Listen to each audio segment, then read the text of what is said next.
ઓમ સ્વામિનારાયણાય નમઃ.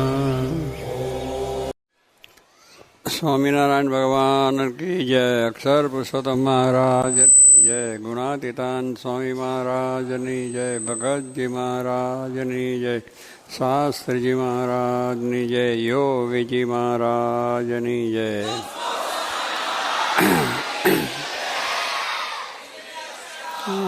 સૌની જય જય જય જય.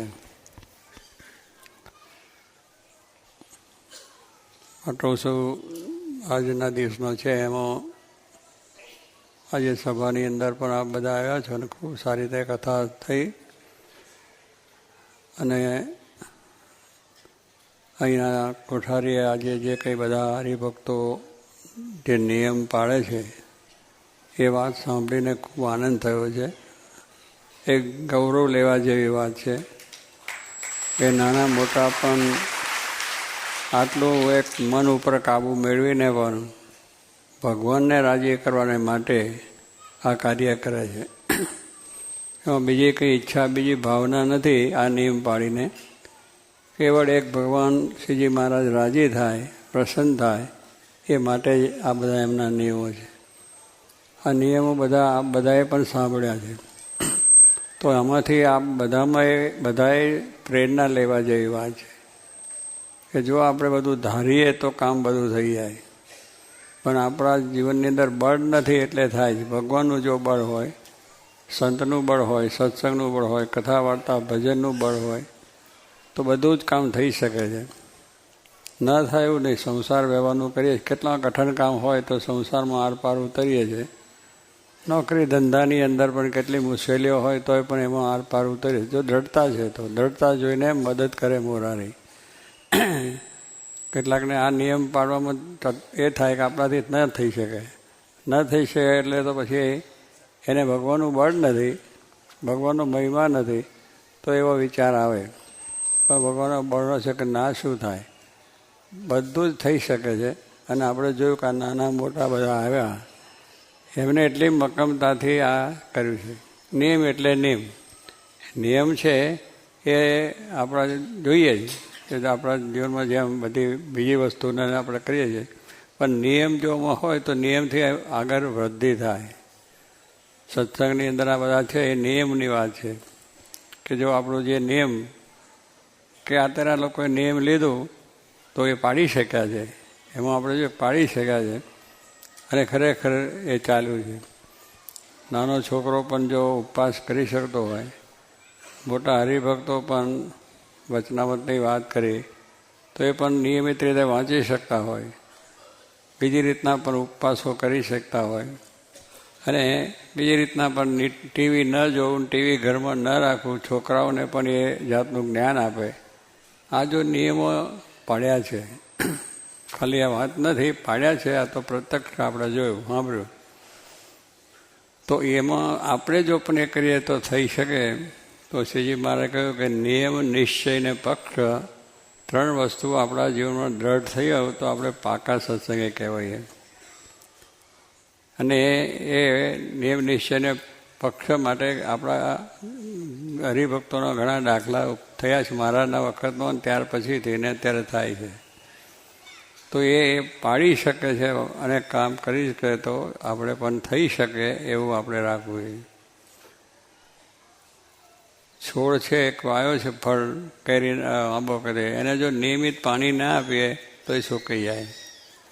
પણ એને જો નિયમિત તમે પાણી, ખાતરને પાણી નસીબને લાવે તાણી. ખેતીમાં પણ તમે નિયમિત રીતે ખેતરમાં વાવી આવ્યા પછી તમે જાઓ જ નહીં કે ચોમાસામાં આદ્રા નક્ષત્ર આવ્યું એટલે વાવેતર તો કરી દીધું, પણ પછી એ ખેતર હું જુઓ નહીં. એને દિવાળીએ કે મારે ત્યાં બાજરો છે હું લેવા જાઉં, બાજરો કંઈ મળે નહીં. કે જે કંઈ વાવેતર કર્યું એમાં ફળ મળે નહીં, કારણ એની પાછળ નિયમિત રીતે પાણી, ખેર ખાતર પાણી થયું નથી તો એનો કંઈ લાભ ના થાય. પણ જો ખાતર પાણી કરો તો નસીબ લાવે તાણી બધું આપણામાં આવી જાય. એટલે દરેક વસ્તુ નિયમિત હોય તો એની વૃદ્ધિ થાય છે, એનું કાર્ય સંપૂર્ણ થાય. નોકરીમાં પણ તમે જો નિયમિત નોકરી કરો તો તમારો પ્રોગ્રેસ થાય, તમારો પગાર મળે, પ્રમોશન મળે, બધું નિયમિત હોય તો. પણ નિયમિત ના હોય તો પછી ઘર ભેગા જ બેહવું જોડે, પછી એ વૃદ્ધિ ના પામે, ઉલટો પાછો પડી જાય. તો સંસારની અંદર પણ આપણે નિયમિત રીતનું જીવન જીવીએ તો કામ થાય છે. વેપાર કરનાર માણસો છે એ પણ નિયમિત રીતે જો ધંધામાં ધ્યાન આપે તો એને લાભ થાય. પણ નિયમિત ધ્યાન આપે, સવારે દુકાન ઉગાડે, બપોરે ઉગાડે, પછી સાંજે ઉગાડે, તો એનો ધંધો ચાલે નહીં. એ પછી ગ્રાહકો બીજા જતા રહે. પરદેશમાં તો એક બધો નિયમ જ હોય છે કે ભાઈ સવારે કેટલીક દુકાનો સવારે 5 વાગે ઉગાડવાની, કોઈ 6 વાગે, કોઈ 7 વાગે. કારણ કે એ વખતે એમનો જે ધંધો હોય, કારણ કે એટલાને છાપાનો વેપાર હોય તો છાપા 5 વાગ્યાની દુકાન ઉગાડે તો નોકરી જતા માણસો એ પેપર લઈ શકે. એટલે એને પણ ધંધામાં પૂરો નિયમ આપવું પડે તો આપણું કામ સરળ પ્રકારે થાય. ડૉક્ટર છે એ પણ પોતાનું દવાખાનું નિયમિત ઉગાડે, નિયમિત રીતે એની સર્વિસ આપે તો બધા એના દર્દીઓ એમની પાસે આવે, ન કે બીજા જતા રહે. એમ દરેકને પોતપોતાની ઓફિસો બીજું જો ચલાવવામાં નિયમિત હોય તો એનું કામ બરાબર ચાલે, અને અનિયમિત હોય છે એનું કામ ચાલે નહીં. અને પછી મૂંઝાય કે અમારું નથી જતું. પણ ભાઈ તું નિયમિત થા, તને ભગવાને શરીર આપ્યું છે ના શું થાય, બધું જ થઈ જાય. એમ આપણે પણ જો આ બધું છોકરાએ બધાએ કહ્યું મારે નિયમિત મંગળાના દર્શન કરવા છે તો થઈ શકે છે. હવે આપણે જો એક સ્વામી રાતના 12-1 વાગ્યા સુધી ફરતા હોય અને પછી સવારે 10 વાગે ઉઠવાનું થાય, કોઈ વખત 12 વાગે પણ થઈ જાય. કારણ કે આપણે નિયમિત સાંજે ભગવાનને સંભાળીને પિંચા કરીને 10-11 વાગે સૂઈ જાઓ, સવારે 5-6 વાગે ઉઠી જ જવાય. પણ આ છોકરાઓ કે મોટાએ જાડું નિયમિત દર્શન કરે છે, મંગળાનો દર્શન કરે છે. એ તો કેટલું કઠણ લાગે કે સવારમાં ઉઠવું એ બહુ કઠણ લાગે, પણ એ કરે છે તો ના કેમ થાય, આપણે થઈ જાય. અને એ પ્રમાણે કથા વાર્તાનું અંગ રાખ્યું, રવિવારની સભાનું અંગ રાખ્યું કે ભાઈ રવિવારની સભામાં જવું. એમાં કેટલાય નિયમિત રીતે એમનો 84 વર્ષના રણછોડભાઈ જોગીમાના વખતના એમનો સત્સંગ છે, અને નિયમિત રીતે ત્યારથી જ પોતાનો સત્સંગ ચાલે છે. કારણ નોકરી કરતા હતા, ધંધો બધું કરતા હતા, વ્યવસાય કરતા હતા, પણ એ નથી પડવા દેવું. સભામાં જવું એટલે જવું. આપણે તો કેટલાક બીજા કામ ઊભા થઈ જાય રવિવારને દાડે, પણ એમ ના રાખે કે ભાઈ આ નામમાં લખ્યું કે આજે રવિવારે મારે આને અપોઇન્ટ છે, એની પાસે જવાનું છે, આ વસ્તુ છે, ફલાણું કરવું નહીં. આખા દિવસનો પ્રોગ્રામ લખી નાખે, પણ અંદર લખે નહીં કે મારે 5 વાગે રવિની સભામાં જવું છે, એવું ના લખ્યું હોય. કારણ કે આપણે એની મહત્તા નથી સમજ્યા. આપણે કે આ નિયમ છે એની મહત્તા સમજવી જોઈએ કે એ નિયમ આપનાર કોણ છે કે જોગી મહારાજ. જોગી મહારાજ કેવા દિવ્ય પુરુષ હતા, અને એમને આપણે આ નિયમ આપ્યો છે. અને આપણે એ નિયમ જો પાડીએ તો એમનો રાજીપો થાય અને પ્રસન્નતા થાય. પણ તે દાડે રવિવારે આપણે બીજો કામ આવી જાય, એટલે એની અંદર આપણે જોઈએ. પણ જો પહેલેથી નક્કી કર્યું હોય કે આ રવિવાર થયા પછી સોમવારે નક્કી કર્યું હોય કે આ બધા મારા કામ છે, એની અંદર આ રવિવારનો દિવસ છે મારે જવાનું હોય, તો બધો કામ આખો પાછો થઈ શકે. અને કે એ કામ બગડે પણ નહીં, એ કામ પણ થાય અને આપણું કાર્ય પણ થાય ને આપણો સત્સંગ પણ થાય. એટલે નિયમ એ બહુ મહત્તાની વસ્તુ છે કે નિયમ પાળવાથી જોગી મહારાજ જેવા સંત રાજી થાય, કેટલો મોટો લાભ છે. ભગવાન પ્રસન્નતા થાય અને અંતે આપણે ભગવાનના સુખ પ્રાપ્ત થાય. તો એ પણ એક એવી વસ્તુ છે, પણ એમાં આપણે હજુ નિયમિત થઈ શકતા નથી. કેટલાય પણ આ રણછોડભાઈની વાત સાંભળો, આટલી ઉંમરે પણ એને આ નિયમ સાચવો છે, તો આપણે કેમ ન સચવાય એવો વિચાર કરવો જોઈએ કે ભાઈ એ તો ભાઈ કરે પણ આપણાથી ન થાય. એટલે પતિ નહીં નાખ્યું, ચકલી નહીં નાખી કે મારાથી ન થાય તો પછી તમારો વ્યવહાર ચાલે છે એ કેમ ચાલે છે, ધંધામાં કેમ છે, નોકરીમાં કેમ, એમાં કેમ બરોબર આપણે કામ કરીએ. તો આ પણ આપણે એક મોક્ષની બાબત છે. આપણે સત્સંગી થયા છે, મહારાજને રાજી કરવા છે, તો એ પ્રમાણે આપણું કામ હંમેશા હોય છે. તો સ્વામી કે નિયમિત સત્સંગ હોય તો એ સત્સંગ વૃદ્ધિને પામે, પણ નિયમિત ના હોય તો પછી ઘસારો લાગે. પછી એક દાડો ગયા ને બીજે દાડે ના ગયા તો કંઈ ચાલે. તો એમાં સત્સંગી થયા છે, પણ હવે અઠવાડિયામાં 1 દિવસે પણ દર્શન ના થતા હોય તો આપણે એ કેવી રીતે કહેવાય. તો નિયમ એ બહુ અગત્યની વસ્તુ છે. નિયમ એ કરીને જ આપણે ભગવાનની પ્રસન્નતા થાય છે અને આપણે જીવમાં બળ આવે છે. તો આવી રીતે આપણા સત્સંગ જે આપણને મળ્યો છે એની અંદર જે મહારાજે આપેલા નિયમો છે એ આપણે પાળવાના છે, અને એ પાળવાનું બળ પણ ભગવાન આપે છે. જો આ બધાને આપ્યું બળ ભગવાને, કંઈ થઈ શકે એવું નથી. આપણે જાણીએ છીએ કે આમાં જેટલા કાયા છે એમને પ્રવૃત્તિ છે, એમને બૈરા છોકરા છે, એમને કુટુંબ છે, બધું છે, પણ છતાંય એમને એક ડરતા છે કે આપણે કરવું છે તો થઈ શકે છે અને સારી રીતે થાય છે. એક છે જોગી મહારાજ એક વાત કરતા ખાસ કે એક કુંભાર ભગત હતા અને એક મુસલમાન. એટલે કુંભાર છે એને માટી ખોદવા માટે જરા દૂર જવું પડે. એને પેલી માટી લાવી પલાળીને માટલા કરવા હોય તો એ દૂર જાય, એટલે સવારે ખોદી લઈને આવીને કરીને કરે. પછી સત્સંગ ગામમાં સંતો આવ્યા. એટલે પછી સંતોએ નિયમની વાત કરી કે સવારે બરાબર આપણે ઉઠવું, ભગવાનની માનસી કરવી, પૂજા કરવી અને આપણે એ દર્શન કરી અને પછી આપણા કામ આપણે કહીએ છીએ કે ભાઈ સવારે ઉઠીને પહેલાં ભગવાનને સંભાળવા.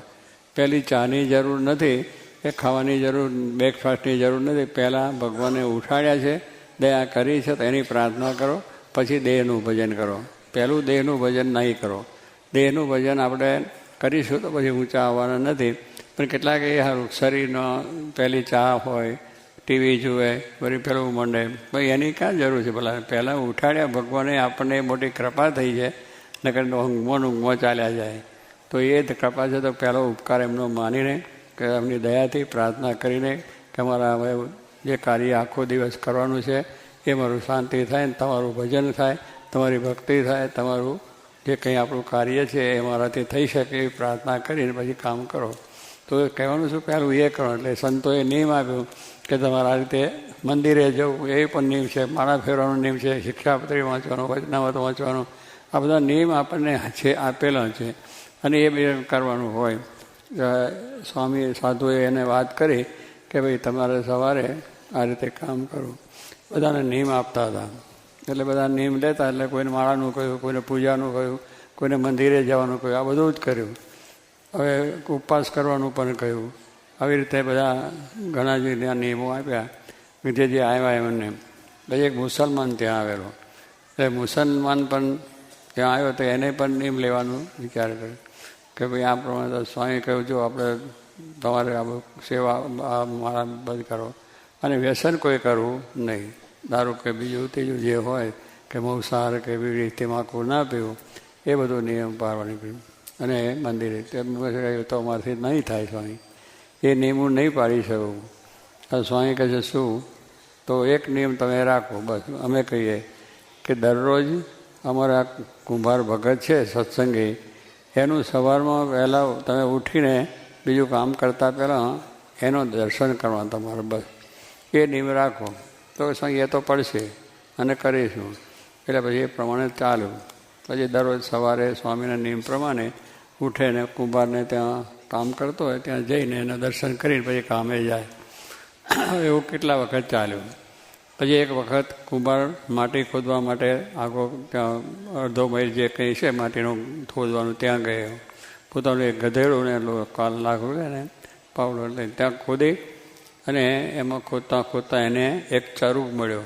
પહેલાં તો દાટતા હતા લોકો, એટલે ચરુ સોનાનો ભરેલો લગડીને બધું સારું એ ભરેલો જોતો ખોદતા આવ્યો. એટલે પછી એને આમ ખોદીને બહાર કાઢ્યો તો ચરુ છે. એ કુંભાર બહુ રાજી થઈ ગયો અને એ પ્રમાણે એ પોતે એને જરા સાફ સફાઈ કરીને ઠેકાને મૂકી દે, કોઈ જુએ નહીં એમ કરે.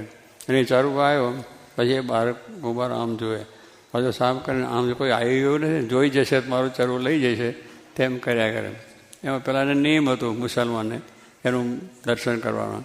તે સવારે ત્યાં કુંભારને ઘરે ગયો, ના જોયો તો એ ખોદવા ગયો છે ત્યાં ગયો અને ત્યાં જઈને એ ખાનમાં ખોદતો હતો. ત્યાં જઈને આમ જોયું, પેલા કુંભાર આમ જોયું કે આ છે.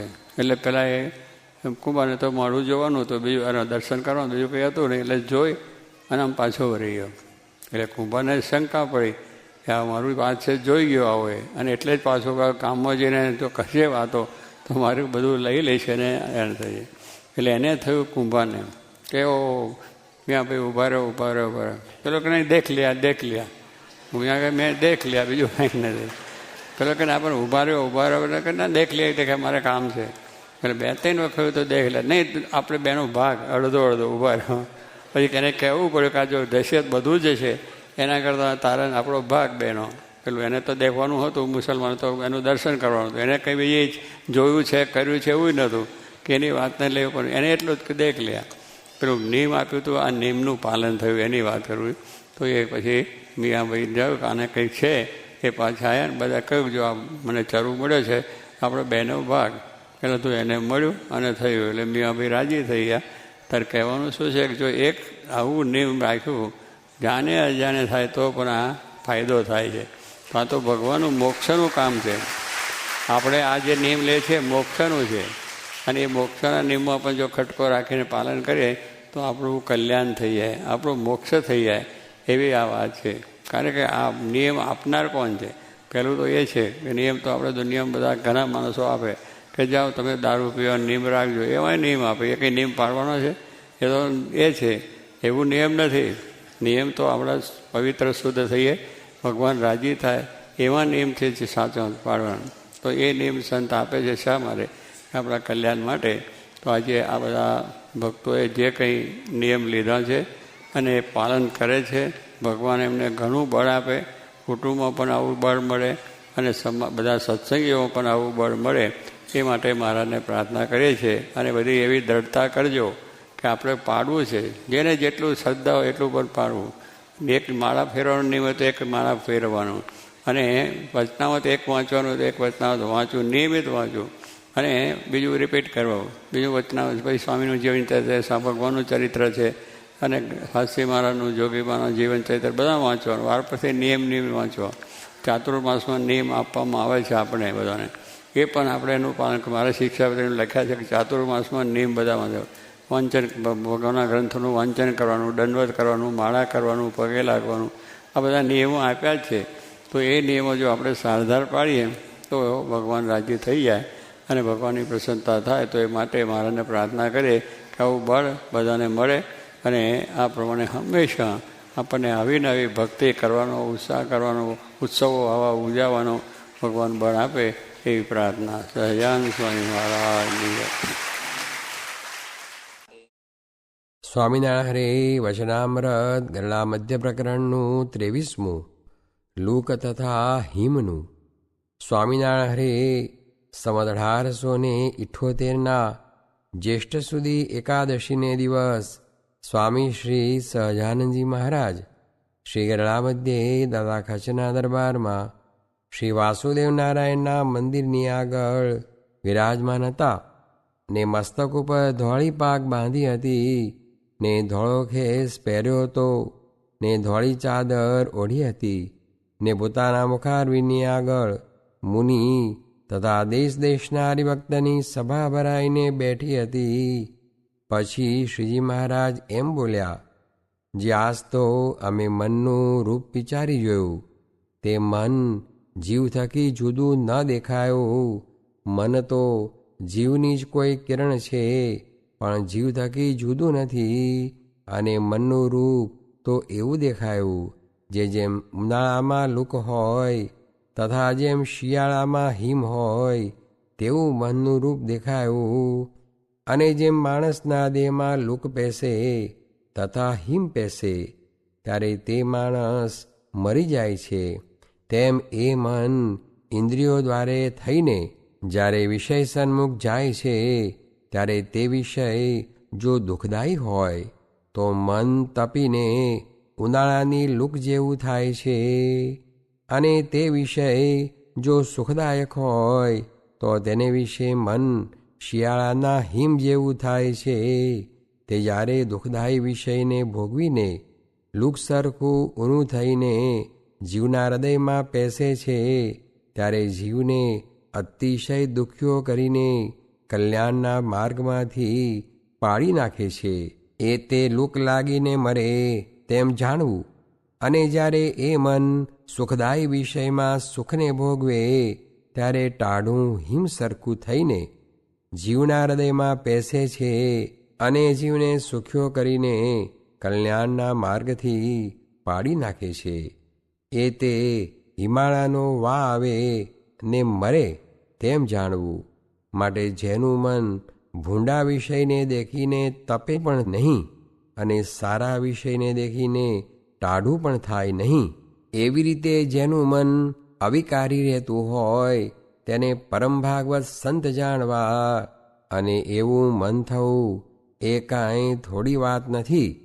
અને મનનો તો કેવો સ્વભાવ છે, તો જેમ બાળક હોય તે સર્પને, અગ્નિને તથા ઉઘાડી તલવારને ઝાલવા જાય, તે જો ઝાલવા ન દઈએ તો પણ દુઃખી થાય, અને જો ઝાલવા દઈએ તો પણ દુઃખી થાય, તેમ જો મનને વિષય ભોગવવા ન દઈએ તો પણ દુઃખી થાય, ને જો ભોગવવા દઈએ તો પણ વિમુખ થઈને અતિશય દુઃખી થાય. માટે જેનું મન ભગવાનની વિશે આસક્ત થયું છે ને વિષયને યોગે કરીને ટાઢું ઊનું થતું નથી, તેને જ સાધુ જાણવા. ઇતિ વચનામૃતમ. એ રીતે ગરડા મધ્ય પ્રકરણનું 23મું વચનામૃત જે તે થયું. સ્વામિનારાયણ સ્વામીએ વાત કરી છે, મોટાને શું કરવાનું તાન છે તે કેમ સમજાય? એ પ્રશ્નનો ઉત્તર કર્યો. તેમાં વર્તારનું 16મું વચનામૃત વંચાવીને બોલ્યા છે, આમાં કહ્યું છે તેમ કરાવવું છે તે શું છે? ભગવાનનું ભજન ને ભગવાનના ભક્તનો સંગ એ બે જ રહસ્ય અને અભિપ્રાય છે. તે લઈને મંડે તો રાજી થતાં ક્યાં વાર છે? માટે રાજી કરવા હોય તેણે મંડવું. સ્વામિનારાયણ સ્વામીએ વાત કરી છે, નિત્ય લાખ રૂપિયા લાવે ને સત્સંગનું ઘસાતું બોલતો હોય તો તે મને ન ગમે, ને સૂતો સૂતો ખાય પણ ભગવાનના ભક્તનું સારું બોલતો હોય તો તેની ચાકરી હું કરાવું એવો મારો સ્વભાવ છે. સ્વામિનારાયણ સ્વામીએ વાત કરી છે, વ્યવહારેણ સાધુ. તે એકબીજાને વ્યવહાર પડ્યાથી સાધુતાની ખબર પડે છે, પણ તે વિના સાધુપણું જણાતું નથી. સ્વામિનારાયણ સ્વામીએ વાત કરી છે, ભક્તિ જે મંદિરની ક્રિયા તેનું પ્રધાનપણું અંતરમાં રહે છે, ને તેના સંકલ્પ જેમ થાય છે તેમ ભગવાનનું પ્રધાનપણું ને તેના સંકલ્પ નથી થતા, ને જ્ઞાનના, ઉપાસનાના ને ભગવાનમાં હેત કરવાના પણ નથી થતા, તે કરવા. સ્વામિનારાયણ સ્વામીએ વાત કરી છે, સારંગપુરનું 11મું વચનામૃત વંચાવતી વખતે કોઈક હરિભક્તે પૂછ્યું છે, મૃત્યુવાળી ઘડી હોય ત્યારે ભગવાનમાં શી રીતે જોડાવાય? ત્યારે સ્વામી બોલ્યા છે, એને ભગવાનમાં જોડાવાની રુચિ હોય ને દેહનો અંત આવી જાય તો ભગવાનને સાધુ તેની મદદ કરે, રક્ષા કરે, તેથી ભગવાન વિશે જોડાઈ જવાય. માટે રુચિ સારી રાખવી. સ્વામિનારાયણ સ્વામીએ વાત કરી છે, કેટલાકને મન રમાડે છે ને કેટલાક મનને રમાડે છે, આ વાત નિત્ય વિચારવા જેવી છે. સ્વામિનારાયણ સ્વામીએ વાત કરી છે, ભક્તિ એ કરીને મહારાજ રાજી થાય છે ને એની આજ્ઞા છે એટલા સારું કરીએ છીએ, પણ એ સ્થૂળ માર્ગ છે. તેણે કરીને તો મોટા લોકાંતરને પામશે, પછી મોટાના મોટા વૈભવ ને મોટા પાપ. તે જુઓ ને, આ ખંડેરાવ એક દિવસમાં જેટલું પાપ કરતા હશે એટલું ગરીબ આખા ભાવમાં પણ ન કરે. માટે આને આ દેહે ભક્તિ પણ કરતા જાવું ને તે કરતાં થકા અનુવૃત્તિ આત્માને વિશે રાખે જ આવી. અને આત્મનિષ્ઠા જેવી કોઈ વાત નથી. ને મનન દ્વારા એ હું અક્ષર છું ને પુરુષોત્તમ મારે વિશે બેઠા છે એમ કરતા જાવું. એમ ઘણે ઠેકાણે મહારાજે કહ્યું છે. એ સૂક્ષ્મ ભક્તિ છે. તેણે કરીને આત્યંતિક મોક્ષને પામશે. પણ મોરે કહી જે ભક્તિ તે રૂપ સ્થૂળ માર્ગ, તેણે કરીને આત્યંતિકી યત્ર ન મૃત્યુહાસઃ, એવી મુક્તિ ન થાય. અને એવી ભક્તિ તો 4 માણસ કરે એટલી પોતે એકલો માને કરીને કરે. તે સેવા કરે, પાણા ઉપાડે, રોટલા કરે, એ સર્વે ભક્તિમાં માન મળે છે. તેણે કરીને થાય છે ને કરે છે, પણ એણે કરીને સિદ્ધિ ન થાય. ક્યાં બાળપણાની રમત, ક્યાં પામવો સિદ્ધુનો મત. માટે જેદી તેદી આ વાત કરશે ત્યારે છૂટકો છે. સ્વામિનારાયણ સ્વામીએ વાત કરી છે, સ્વામીને ભોગવવાના જે પદાર્થ તે સેવક ન ભોગવે. તે જ્યારે રામચંદ્રજી ધરતીએ સૂતા ત્યારે ભરતજી એક હાથ ધરતીને ખોદીને સૂવે, ને શિવજી પણ ભગવાનને ભોગવવાના પદાર્થ પોતે નથી ભોગવતા. ને સંગનો ભેદ કયો જે એક ઉખેડે અને એક ચોંટાડે. સ્વામિનારાયણ હરે સ્વામીએ વાત કરી છે, જુઓ ને કેટલાક છે તે એક એક ક્રિયાનું નામ લેવું નહીં ને પાણી પણ ભરવું નહીં, ત્યારે એ શું શાળગ્રામને કારસો આવે એ તે શું જાણતા હશે? મુને તો એને જોઈને દાંત આવે છે. જે દૈવની માયા તો જુઓ, શું ઘરે સૂઈ રહેતા હશે? પણ તે અજ્ઞાન ત્યારે શું ધ્યાન કરે છે? ઊંઘ લે છે. આ અમને તો આમ જોઈએ ત્યાં ભગવાન દેખાય છે. એ પણ મૂકીને આવા સાધુની સેવા કરાવીએ છીએ. તે બેય કરવું છે, પણ મૂર્ખને શું સમજાય? સ્વામિનારાયણ હરે સ્વામીએ વાત કરી છે, આસોવદી આઠમે વાત કરી છે. ભગવાન નથી ભજતા ને બીજા દોડમાં ભળે છે, તેને લંબકરણ જેવા કયા ને ભજે છે તેના લક્ષણ કયા છે? હું બલિહારી એ વૈરાગને એ બોલ્યા ને પછી કહ્યું છે, કોઈને હિંમત આવતી હોય તો આ સમો ભગવાન ભજ્યાનો છે. તે કોઈને હિંમત આવતી હોય તો આ સમયે ભગવાન પ્રગટ્યા છે. તે કોઈને હિંમત આવતી હોય તો તે વેળા એવા સાધુ પણ આવ્યા છે. અને કરવાનું પણ એ જ છે. આ તો જીવને ગરજ ક્યાં છે? એમ કહીને હસ્યા. જુઓ ને, લોંઠાએ આ સાધુ માળા ફેરવાવે છે, લોંઠાએ નિયમ પડાવે છે, લોંઠાએ ભગવાન ભજાવે છે. નિકર જીવને કાંઈ કરવું જ નથી, તે કરે જ નહીં.